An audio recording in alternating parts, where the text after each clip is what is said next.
Here's Colby when I first saw him after his knee rehab. As he separates, he does a pretty good job. Most people would say this is a pretty decent position, but then he starts to get that wrist and the ball well outside of his elbow. He's always done that to a degree, but this seemed like it was more than ever.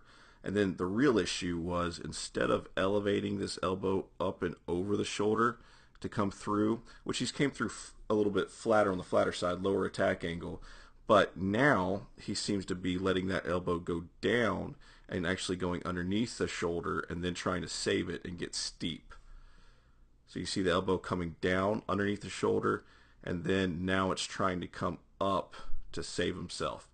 Just didn't really affect him too much on the short and intermediate stuff, but really affected him on the deep ball.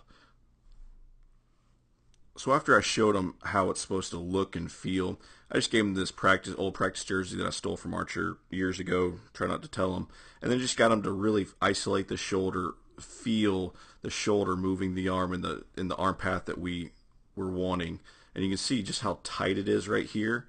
Okay, it's pretty much 90 degrees, and then just the elevation we're getting right there. It's just so much better when we take away the football, take away the outcome and the result, so he doesn't have to worry about hitting a target or throwing a spiral. He's isolating the shoulder, feeling how the shoulder's moving the arm, and then we started slow, but then as we kept going, he got faster and faster with it.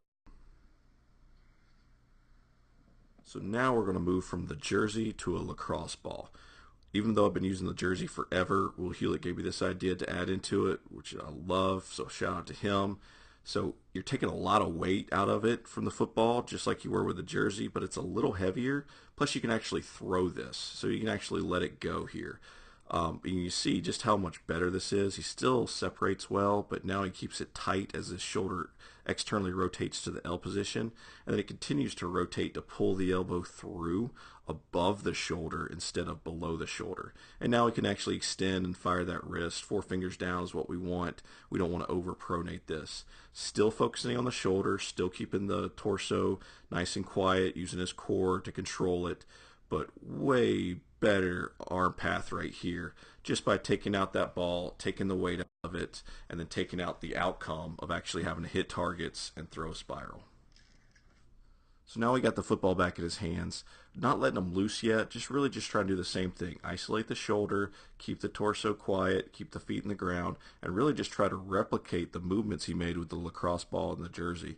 So as he goes back, really good movement as he separates, gets a little wide again, but remember that's not a big deal. He's kind of always done that. But then the big thing is you can really see the elbow go over the shoulder a little bit more, a little earlier. So you get from here, you can see the improvement with the height of the elbow as his shoulders are square here. And all we're really trying to do with this session, I mean, we only spent an hour on it, but we're just trying to get 10, 15, 20% better. Then hopefully he can get 5 or 10% better at home by himself. And eventually we get to where we can repeat this, not only out here practicing, but also in a game under pressure, under high stress situations.